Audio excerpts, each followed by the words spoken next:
feeling you get when someone you didn't expect suddenly shows up all fresh, new haircuts, new dress, and walking with confidence as if they discovered money somewhere. Yes, that's the same vibe I got when I first held the itel A100 right here. Now, to be fair, this isn't the first fine-looking itel. Phones like the itel CT100 already shows us that itel can dress well. But the difference here is that the itel A100 right here doesn't just look good, it actually feels like a proper step into modern territory. It's not just style anymore, it's style with substance. Design-wise, this is one of the cleanest itel phone yet. Slim, lightweight, and polished in a way that it doesn't scream cheap at first glance. The A100 feels more refined, slimmer bezel, better grip, and less of a plastic toy vibe. Now note, this is the type of phone you can pull out in public and still feel among. What do I mean? Some budget phones, once you bring it out in public, everyone can tell. Chunky bezel, old school design, but for this device, it's a no-no. And yes, it's still plastic, let's be real, but it's sturdy enough to survive everyday drop without drama. And the good stuff is that this device got IP64 splash and dust resistance. That's something we didn't see with the itel A90 from last year, and that makes the itel A100 feels more ready for real life experience. Light rain, dusty environment, sweaty pockets, no wahala at all. You're covered. Flip the A100 to the front and you immediately see one of the biggest glows up from last year's A90, which is the display. It's a 6.75-inch HD Plus panel, so it's not AMOLED sharp, but clear enough for everyday use. Colors are decent, brightness is fine for outdoors, and here is where itel flex, a 90 Hz refresh rate.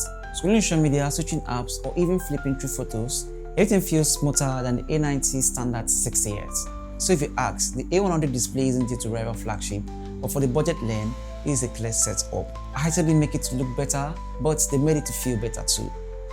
Alright, let's talk about performance because this is really where budget smartphones start begging for mercy. The itel A90, for example, came with the basic entry-level chipsets that could handle calls, WhatsApp, and maybe light browsing.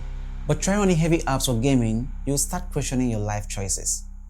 Now, the A100 steps in with the Unisoc T750 paired with 8GB of RAM, which is 3GB of physical and 5GB of memory fusion, also with a 128GB of internal storage. And for this price, I would say that this is a solid move.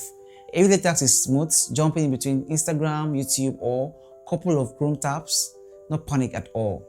Even casual games like Subway Surfer or Temple Run runs just fine on this device. But don't get me wrong, this is not a gaming phone. Fire up Genshin Impact or PUBG on high graphics settings and you quickly be reminded that this is still an itel device. But compared to the A90, which lags just opening Facebook, the A100 actually feels like someone has finally oiled the engine. And for the best part, itel optimization software is actually more better this time.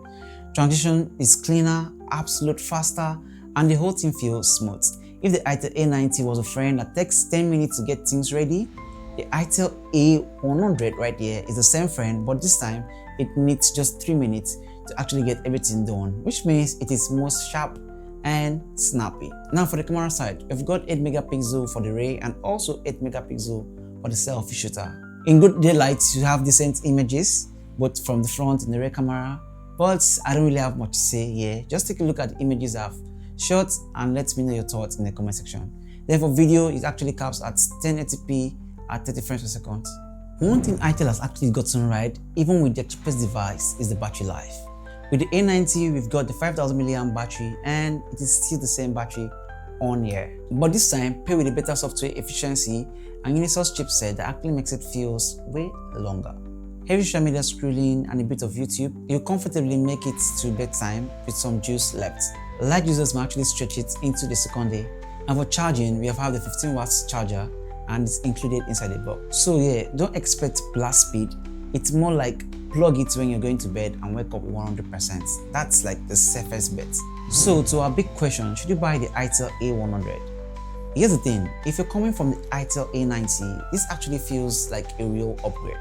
Slimmer bezels, a poncho display with 90 Hz, a faster processor, better camera, but with the same legendary itel battery life. And I would say that this is actually the second time I've actually picked up an itel device and it doesn't actually feel like just manage it device anymore. But let's be real, this is still a budget phone. No AMOLED display, no fast charging, no crazy game stuff.